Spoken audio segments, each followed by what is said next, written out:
विद्यार्थियों, आज ले रहे हैं जनरल एंट्रीज बिना प्रारूप के। क्वेश्चन एक देखना। खरीद ने 2 लाख रुपए नगद, 40,000 रुपए के फर्नीचर एवं 20,000 रुपए के कंप्यूटर के साथ व्यापार शुरू किया। ये व्यापार की स्वामी हरि है और बिजनेस वो दे रहा है नगद 2 लाख, फर्नीचर 40,000 और 20,000 रुपए का कंप्यूटर। ये तीनों ऐसे व्यापार में आ रही है। फर्स्ट कैश अकाउंट दिया, नंबर 1 की एंट्री कैश अकाउंट दिया 2 लाख,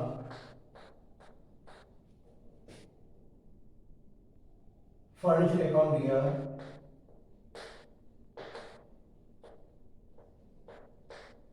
40,000, कंप्यूटर अकाउंट दिया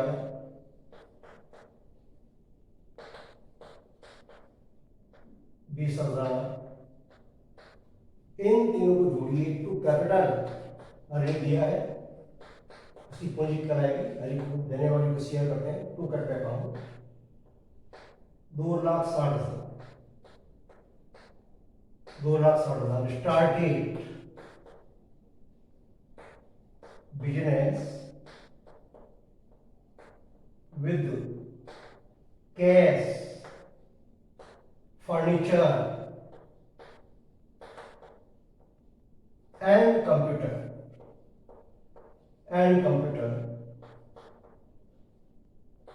ये आपकी पहली क्वेश्चन है, बिना प्रॉब्लम कर रहे हैं।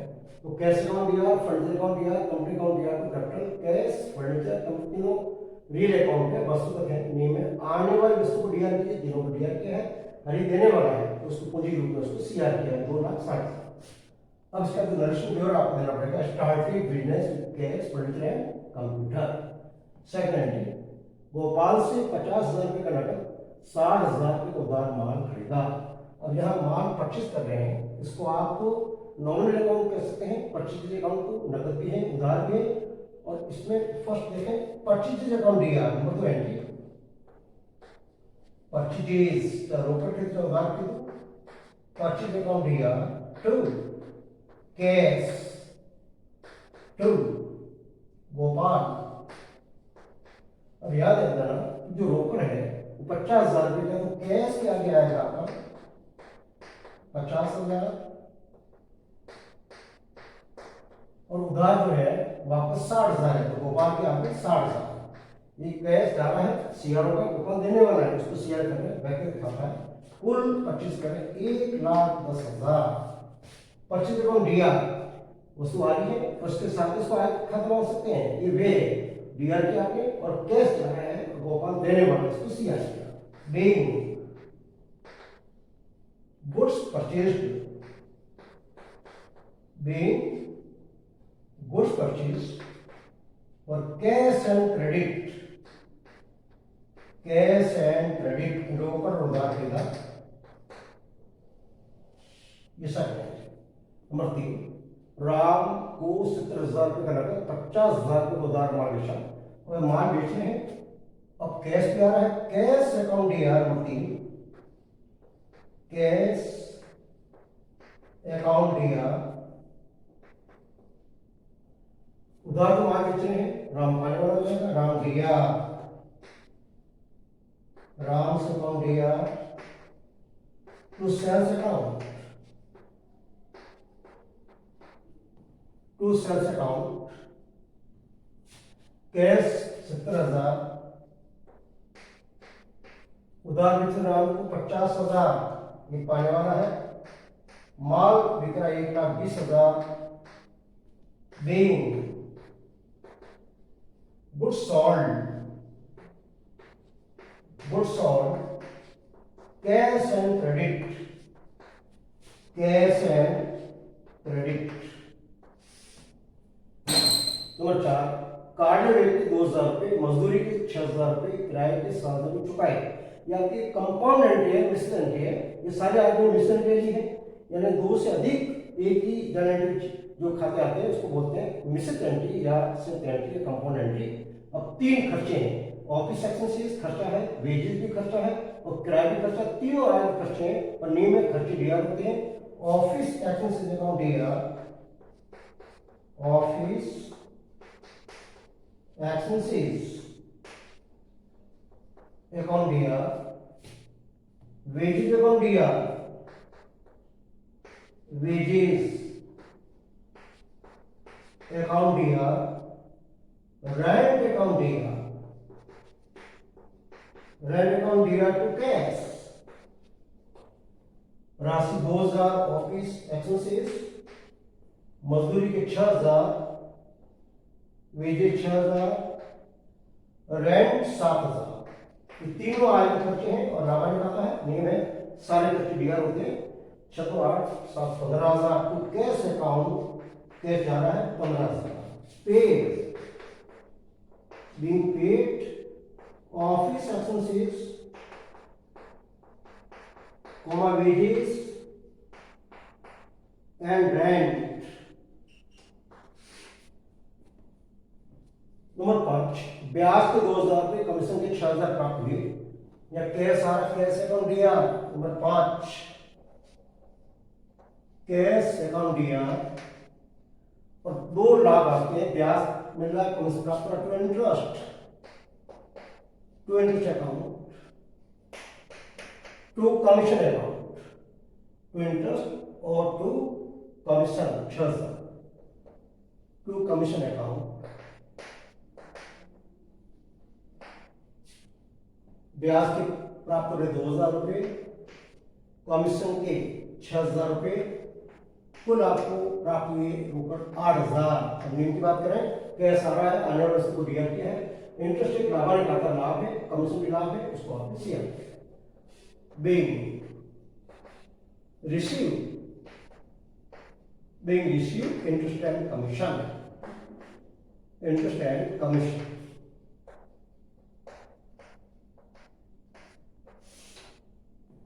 नंबर 6, दान में दिए नकद 5000, माल 5000। नंबर 6, चैरिटी, हमारे कहा था दिया होगा, खर्चा है, चैरिटी अकाउंट दिया। अब 2 चीजें जा रही है, एक तो आपको जा रहा है नकद 5000 जाने वाले इसको आप शेयर करते हैं to cash account, to cash account, और माल भी जा रहा है to purchase account, to purchase account.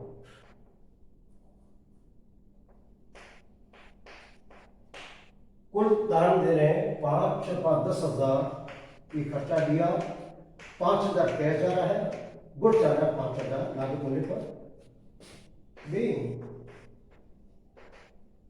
being cash and goods, cash and goods given, being cash and goods given in charity, in charity। दान के रूप में 2 चीज आ रही है। नंबर 7, व्यापार में स्वामी ने घरेलू उपयोग के हेतु व्यापार से नकद 10,000 रुपये और 5,000 रुपये का माल निकाला। व्यापार के स्वामी जब भी व्यापार से निकलेगा ड्रॉइंग करेगा, ड्रॉइंग से अकाउंट दिया, ड्रॉइंग से अकाउंट दिया, व्यापार के स्वामी पानी निकाला है, डेबिट होगा, बैलेंस खाता है, और 2 चीज आ रही है, 5,000 रुपये नकद और 5,000 रुपये का माल, to cash account, to cash account और टू परचेज अकाउंट, 2 चीज जारी है। और ड्रॉइंग से अकाउंट डेबिट होगा आपके 15,000, टू कैश 10,000, टू परचेज 5,000। के being cash and goods, goods withdrawn for personal use, personal use, व्यक्तिगत प्रयोग के लिए 2 चीजें निकाली, नकद और माल। नंबर 8, चोरी हो गया नकद और माल, लॉस बाय थेफ्ट अकाउंट लिया, लॉस बाय थेफ्ट अकाउंट लिया, हानि है। और 2 चीज जारी है, cash goods to cash account, to purchase account, to purchase account, चोरी नकद 5,000 रुपये टू कैश अकाउंट 5,000, और गुड्स की चोरी है 5,000। कुल नुकसान हुआ है, हानि 10,000 की है, तो लॉस मेथड पे कौन दिया? Being cash and goods theft. उसके बाद है आपका नवा 10वां है, राम से कुल भुगतान में 48,000 प्राप्त हुए और उसको बट्टा दिया। अब यहां देखना, ये एंट्री ले रहा हूं, दो एंट्री अच्छी भी है। नंबर 9 आपसे बोल रहा है राम से कुल भुगतान में 48 प्राप्त हुए। देखिए राम को हमने 50,000 को उधार माल बेचा था, कैश आ रहा है, कैश अकाउंट दिया, डिस्काउंट अकाउंट दिया, डिस्काउंट आनी आपके लिए, डिस्काउंट अकाउंट दिया टू राम, राम देने वाला है, कैश आ रहा 48,000, राम को जमा कीजिए 50,000 से, 2,000 रुपये में उसको बट्टा दे रहे हैं, हानि है, तो डिस्काउंट डेबिट हो जाएगा 2,000 रुपये से, कैश आ रहा है 48,000 और राम को देने वाला सीआर होगा 50,000। Being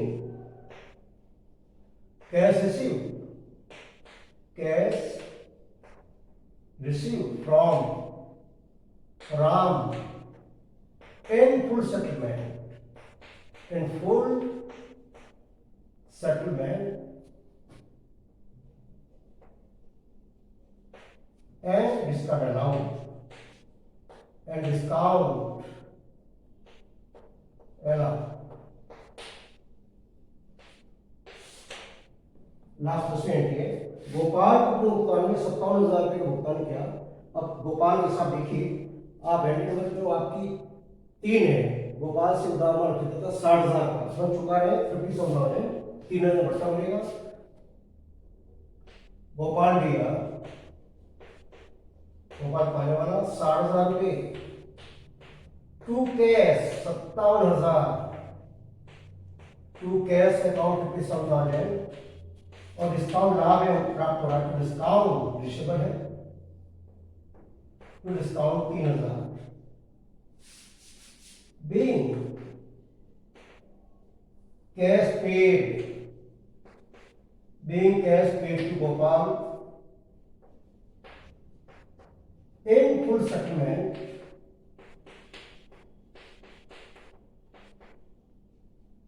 and discount received, and discount received, ये एंट्री होगी, ये आपकी 10 एंट्री है।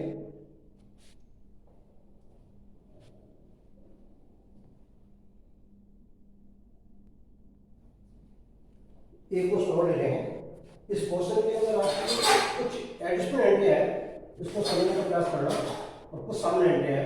निम्न उदाहरणों की जनरल प्रश्न कीजिए। पूंजी पर ब्याज 10,000 रुपये के ब्याज लगाना है, तो ध्यान रखना। नंबर 1 इंटरेस्ट ऑन कैपिटल, व्यापार के लिए खर्चा है और व्यापार की स्वामी की पूंजी बढ़ेगी। एंट्री बनेगी इंटरेस्ट ऑन कैपिटल कौन दिया, इंटरेस्ट ऑन कैपिटल अकाउंट दिया टू कैपिटल अकाउंट, इससे व्यापार की स्वामी की पूंजी बढ़ेगी और व्यापार के लिए खर्चा 10,000 रुपये, 10,000। B interest on capital, being interest on capital credited to capital account, इन ब्याज पूंजी के ब्याज को पूंजी खाते में जमा किया। नियम समझे आप, इंटरेस्ट करके लाभ निकालता है, खर्चा डीआर होगा और व्यापार की स्वामी पूंजी, व्यापार के स्वामी की पूंजी बढ़ेगी। नंबर 2 वेतन के 6,000 रुपये का शुरू से एंट्री है, क्योंकि 3 एंट्री इस साल में ली हमने, वेतन चुकाया आपने, सैलरी अकाउंट दिया तो क्या सिंपल एंट्री है, सैलरी अकाउंट दिया टू कैश अकाउंट, वेतन आपका लाभा निकालता है, खर्चा दिया होगा, कैश जा रहा है, सीआर होगा 6,000, 6,000। बीइंग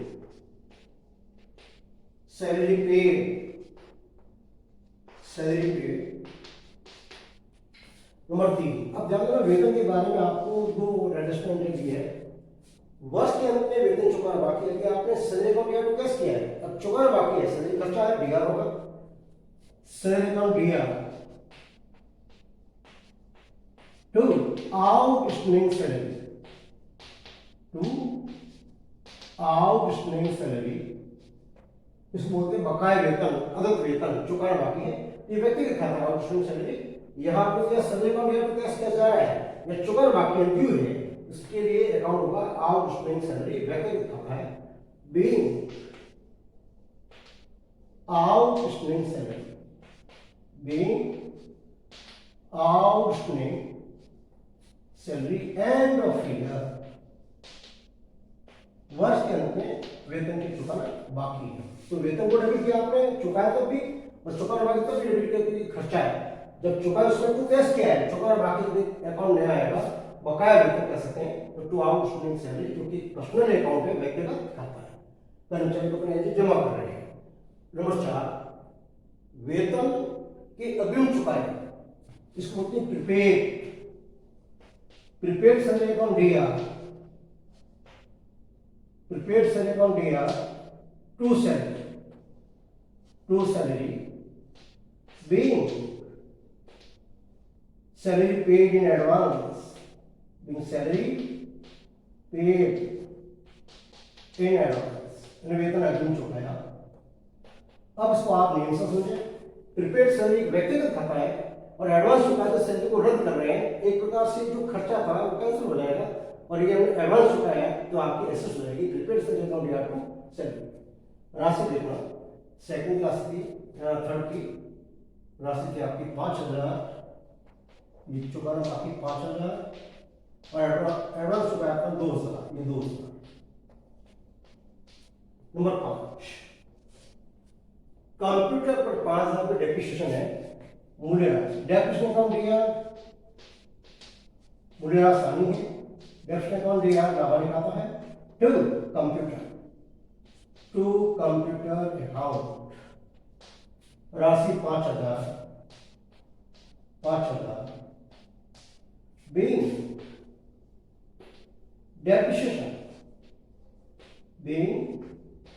depreciation on कंप्यूटर, मूल्यह्रास कंप्यूटर लगाया। अब इसको धीरे से बात करें, डेप्रिसिएशन अकाउंट क्या है, मूल्यह्रास वेतन में इसका अर्थ होता है कोई स्थायी संपत्ति उसका जो उपयोग करते हैं उसकी जो कॉस्ट करती है, उस स्थायी संपत्ति का प्रयोग करने की जो लागत है उसको बोलते हैं डेप्रिसिएशन, डेबिटों का हानि है और कंप्यूटर का मूल्य कम हो गया इसलिए सीआर किया। नंबर 6, आहरण पर ब्याज 1,000 रुपये, यहाँ ड्राइंग्स अकाउंट डीआर, व्यापार को स्वामी से व्यापार मांग रहा है, drawings account DR to interest on drawings, to interest on drawings, व्यापार की लाभ है, पूंजी में ब्याज की उल्टी एंट्री है, being interest on drawings, interest on drawings, राशि 1,000। अब नियम से बात करें, व्यापार का स्वयं पाने वाला है, डेबिट आपने व्यक्तिगत खाता है और इंटरेस्ट ऑन ड्राइंग्स आपका लाभ है, इसमें हमने सीआर किया है। नंबर 7, उधार माल खरीदा, purchase account DR to creditors, purchase account DR नाम नहीं किस पार्टी से ने खरीदा है तो वो करता लेनदार रहेगा, purchase account DR to creditors, लेनदार का सीआर क्या है, राशि 30,000 being goods purchased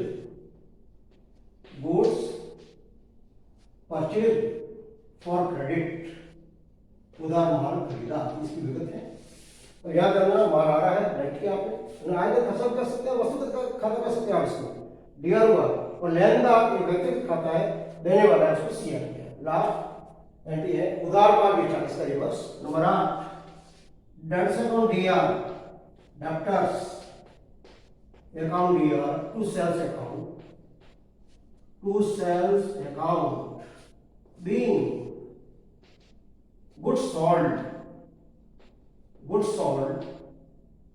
for credit, उधार माल बेचा। नियम से बात करें, देनदार पाने वाला है, राशि उदाहरण में 40,000 पे आने वाले को डेबिट करते हैं। डेट्स अकाउंट दिया 40,000 और माल आपका जा रहा है। सेल्स एक प्रकार का आयगत खर्चा, आय बढ़ा सकते हैं, लाभ बढ़ा सकते हैं, और वस्तुगत खाते के हिसाब से आपको वस्तु जाने वाली है उसको सीआर पे आपने डेट्स अकाउंट दिया टू सेल्स अकाउंट। ये जो आज कुछ एंड है ये तो आपके लिए नहीं है, कुछ एंड है, उसको आप अच्छे से याद करके नेक्स्ट इस प्रकार की और आएगी। नेक्स्ट है अगले वीडियो में लेंगे।